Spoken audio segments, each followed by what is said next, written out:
بسم اللہ الرحمن الرحیم۔ آج کا سوال ہے کہ نماز میں کس طرح شروع کریں؟ تو جواب یہ ہے کہ جب آدمی اپنی نماز میں داخل ہو تو تکبیر کہے اور تکبیر کے ساتھ اپنے دونوں ہاتھ اٹھائے یہاں تک کہ اپنے دونوں انگوٹھوں کو اپنے دونوں کانوں کی لو کے مقابل کرے، یعنی جب نماز پڑھنے کا ارادہ کرے خواہ فرض ہو یا نفل تو تکبیر تحریمہ کھڑے ہو کر کہے۔ مرد اپنے دونوں ہاتھ تکبیر کے ساتھ ساتھ اتنے اٹھائے کہ دونوں انگوٹھے دونوں کانوں کے لو کے مقابل ہو جائے۔ بوقت تکبیر تحریمہ رفع الیدین کہاں تک کیا جائے، اس بارے میں دو مذاہب ہے۔ ائمہ ثلاثہ کے نزدیک دونوں ہاتھ مونڈوں تک اٹھانا مسنون ہے۔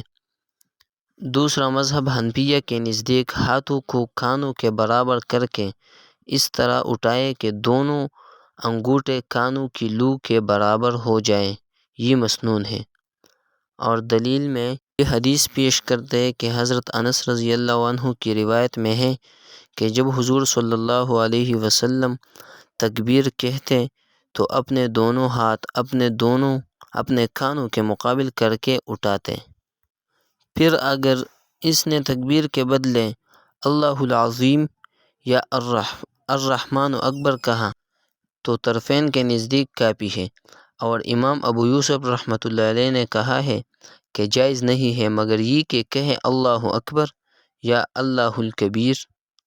اس مسئلے میں طرفین کا قول راجح ہے اور ان کی دلیل یہ ہے کہ لغت میں تکبیر کے معنی تعظیم کے ہے اور تعظیم کے معنی ان تمام الفاظ سے حاصل ہو جاتے ہیں، لہٰذا نماز کا شروع کرنا ان تمام الفاظ سے صحیح ہوگا، لہٰذا عمل بھی طرفین کے قول کے مطابق کرنا درست ہے۔